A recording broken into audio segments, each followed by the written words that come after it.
Hi, this is Drew Tignanelli. This is our July update. July is a great month leading into the great day, July Absolutely. 31st. July 31st. A Don't say great the day. year though. We don't What's need that? don't say the year. We learned from our anti-fraud training, don't give out your full birthday. Oh, well, I won't say the year. July 31st, a great day. The So great day. July, the month of July, birthday month. But anyway, we're here on our Pulse video. Markets are, well, let's just talk We'll go first. through We some have a stuff. big webinar coming up, right? We have a nice webinar coming up called All the Things You're Not Thinking About for Retirement. Should see that later this month. Who's doing that? I don't know. I'm going to go with Alec, but I'm not Yeah. sure. It's funny. That I had was a all the client information I was given. I had a client call me up and he said, "How are these 30-year-old kids telling me about retirement?" And he said, "But you know what? They do a great job. They really do Yeah. bring good information that you should listen to." And I You know, think that that's something people should want to see in their firm. yeah. Youthful talent that will take care of them for many, many years versus a bunch of people who might retire before them. I'm not going to retire before them, but I might retire before them, you know? Yeah.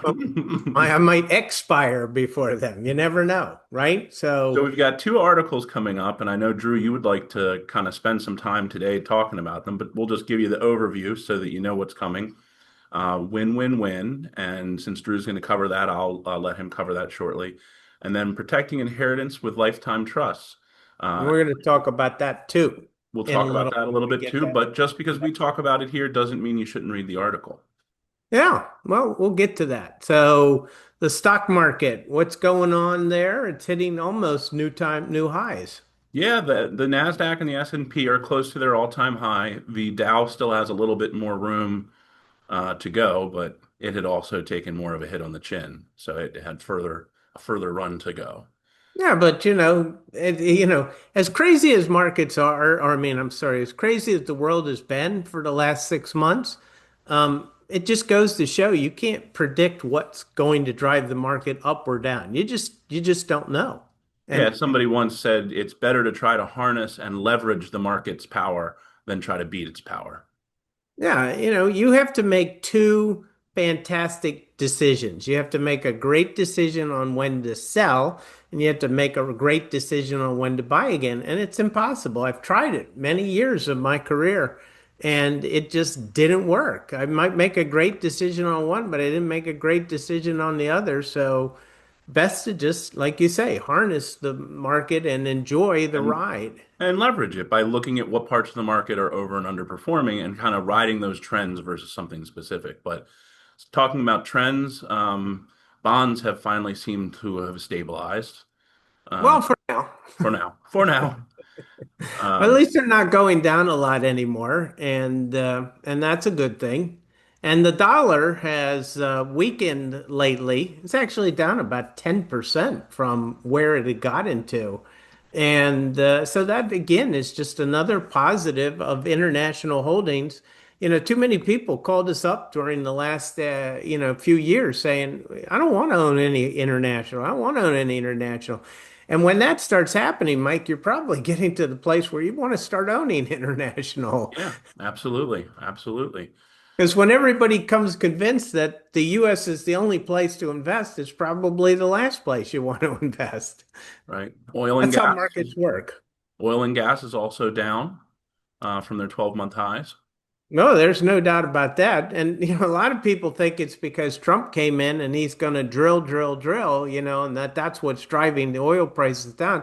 That's not what's driving the oil prices down. It's that the US economy has weakened to some degree, and especially the Chinese economy has weakened to a large degree. And those are the things that drive the price of oil down, and so forth. So, despite the Middle East tensions, oil prices are down, gasoline prices are down, but it has to do with economic events. It doesn't have to do with the fact that we're drilling more and more and more. Right. So, Then along with that, inflation stabilized. yep, 2.5%, which is great because I know you've been saying we need lower interest rates, and the Fed most recently talked to the Senate subcommittee and signaled that he was getting more flexible on rates and predicted that there would be at least two rate cuts before the end of the year. I'm going to be good, Mikey. I'm not going to Thank say you. anything about the Fed He's going to chair. be retired soon. I can't wait. That's He's one only few got things about 12 months left. when I agree with Trump, rarely, but I agree with him on that. I want to see the him retired. So anyway, let's go to our planning topics. Yep, I've got a And so couple you had a nuts and good bolts one or two. to talk about because right now we're in the season. Your kids probably know where they're going to school next year, and I'm talking about kindergarten through college. We're probably about the time we're going to start getting those tuition bills and paying them. And one of the things we see people miss is they go ahead and they write a check for the tuition right from their checking account to the institution because they say, "Oh, I hadn't saved any in a 529 plan." Well, you can put the money you're going to send out next month, next week, into the 529 plan today, and then take it back out and send it to the school tomorrow. Which, if you're in the state of Maryland or in the many other states that offer a state income tax deduction, could save you a good bit of money. Uh, Yeah. Pennsylvania does that. Maryland does that. now, And a lot of states that have an income tax. Delaware doesn't, and California. Those are two that I know that don't. California and Delaware. But most other states I've looked at do have a deduction. And, so like you say, if you're going to pay tuition, put it in the 529, take it out a week or two later. yep. The one of the things I know we have clients all over the country, and I don't have a listing of every state's rules, but we do have a lot of clients in Maryland. And one of the things that's important, if you're going to use the 529 through K through 12 funding, Maryland does limit the deductible amount or the amount actually that you can take out of a 529 period to pay for tuition to $10,000. That's a national rule, Mike. Is that national? I thought that It's a was, national rule. That's not a Maryland. Maryland just is reiterating what the Fed says, 10,000. So whatever state you're in, if you've got kids K through 12, you can only put in 10, take out 10. Don't put in more. If well, you're you can put paying, in more, but you can't take out more. you can't take out more, but I would prefer them not to put it in unless they don't need the cash because they won't be Right. able to get it out. Yeah. Whereas if your kid's going to college, you could put in 50,000 and take out 50,000 a week later, and you could get a huge deduction. It could be spread out over 10 years, but it's going to be a great deduction for many years. So And that's a along good those, thing. yeah, and along those same lines, if you have medical expenses, and you can really correct me if I'm wrong here, Drew, the timing of this during the calendar year, as long as it's within the calendar year, doesn't really matter. If I haven't put anything in my 529, I get to the end of the year and I look and I say, oh, look, I actually spent $4,000 or $5,000 on out-of-pocket medical expenses. I can put 4,000 or 5,000 in and then reimburse myself right away if I've got the receipts to prove it. We just did that a year or so ago with a client. He had an HSA qualified plan. That's the key. You got to have a high deductible HSA qualified plan. And we're ready to do their taxes. And we realized that they didn't put any money in. They said, we're not going to put any money in. I said, well, did you have any medical bills? Well, it turned out they had a lot of medical bills.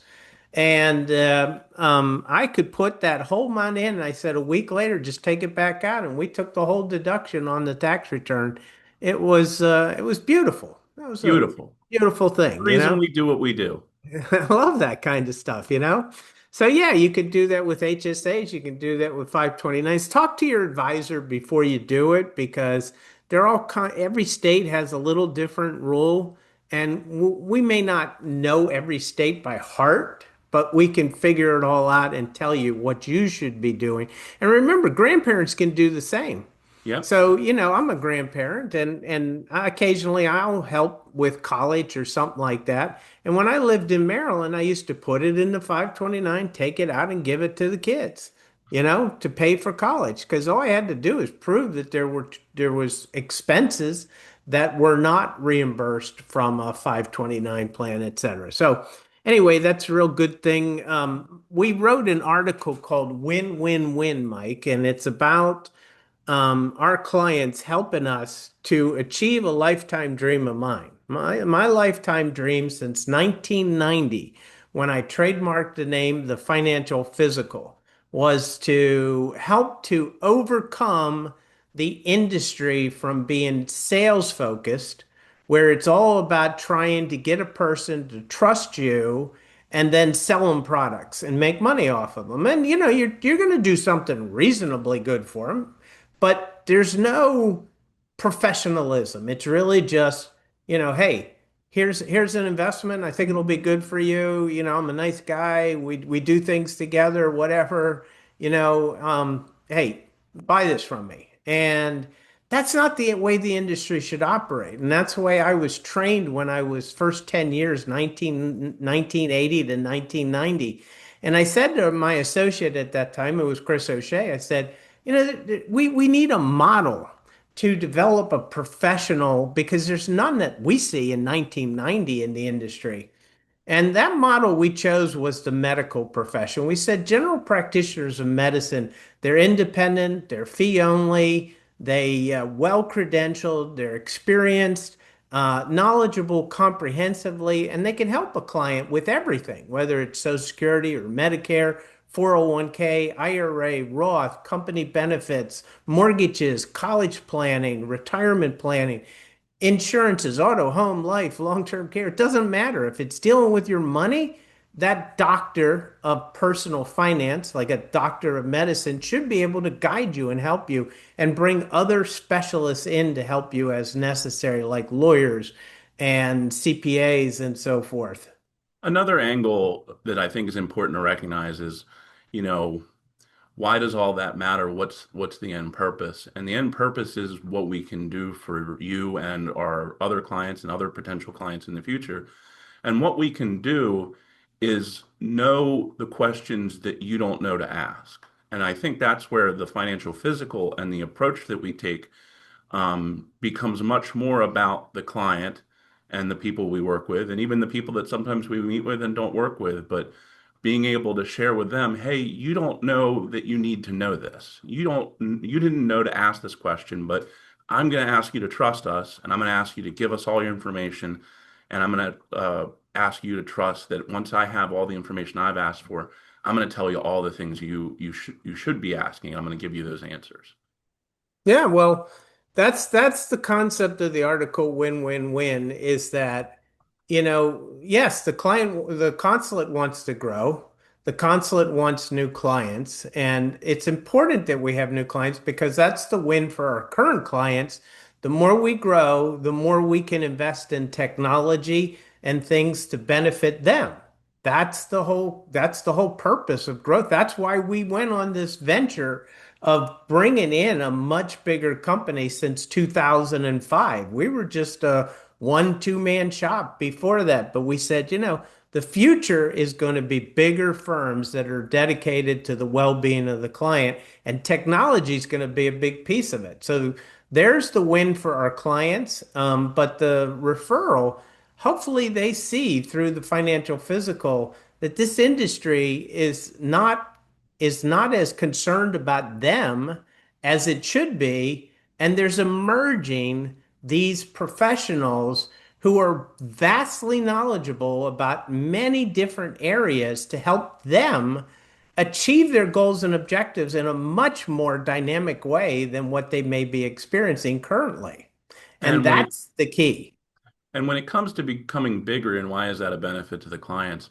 When we say we're going to get bigger, we don't mean we want to have more clients per advisor. We're actually trying to work on lowering the number of clients per advisor so that we can continue to deliver better service.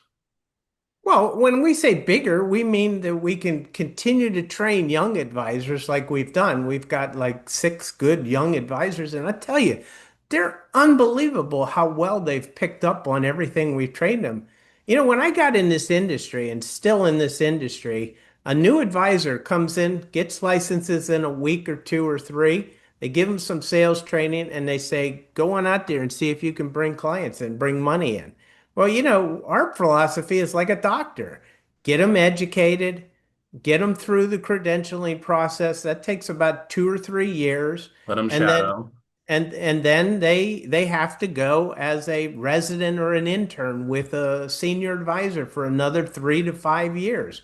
And our people are now coming out of that 5 years, And they've done fantastic. They really understand the comprehensive nature of the industry.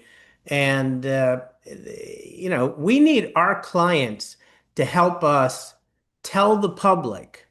We can't tell them. They'll just assume, the consulate, there's a bias on their part. Well, we need the client to help them understand that there's something different that's going on in the industry. And it's not just the consulate, Mike. It's many other firms out there like the consulate, but it's still a microcosm of the whole industry. Yeah. Say about 4,000 people in the entire United States are holding themselves to the standard of fiduciary, independent, fee-only, credentialed, experienced, advisors.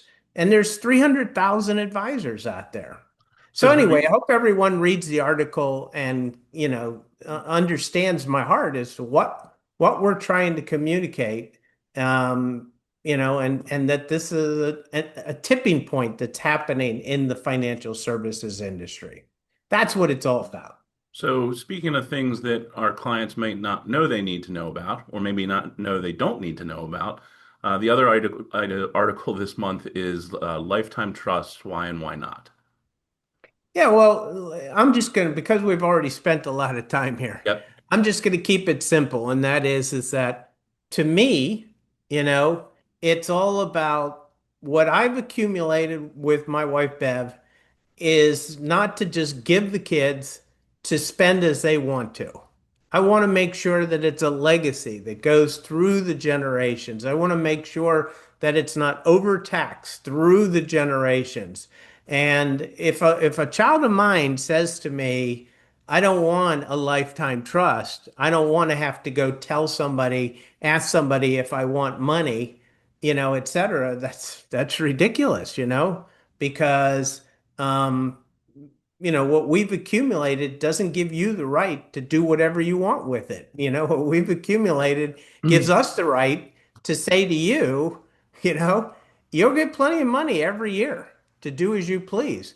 But I want you to continue to focus on becoming the best person you can be and protecting it from things like liability, divorce, remarriage, et cetera, et cetera. And when you read the article, you understand the positives and the negatives. There are negatives, and you don't want to do it, Mike, if your inheritance to your children is less than $1 million per child. My mother just passed away. She only had about 300,000 per child. We did not say, hey, you need to leave this in a lifetime trust. We just left it outright because it would be too costly for that small. So your situation is one of the situations, and I won't go into depth, but just some of the other ones is some people will do them because of privacy, especially celebrities, or maybe even somebody with just a lot of money that doesn't wants to use that as a way to hide, or not hide, but not let other people know what they're buying and selling. A big opportunity is if you have a dependent, and if that dependent is either special needs or maybe they're not special needs, but there's some other reason that a lot of money in their hands would be a bad thing. Uh, Yeah, any sum of money we're gonna have to put into a trust for those types of people. But I'm talking about the ones that are healthy and you trust them right. explicitly, A lifetime but trust why for a multiple. lifetime trust is still a beneficial thing. So Yeah. Now, anyway, read the article. read the article, but just because we're here, just a couple of items is if you put the assets in while you're still alive, then you've lost control of them. There's a cost to them and a complexity to them. And then there's tax implications if you put in something in there while you're alive that's not going to get a step up in basis when you pass away. So read the Yeah. article for the rest of it, and we And hope. contact your advisor because it's a Yep. very complicated thing and there's lots of pieces to it. Don't We have just go to a lawyer and say, hey, I want to do this, we have seen multiple people come in from a bad lawyer that put stuff in an irrevocable lifetime trust that shouldn't have. So it's Yeah. not for everybody. Anyway, we're finished, Mikey. Out of time going into the great month, the birthday month. You all take care, Mr. Happy Tig, birthday. and God bless.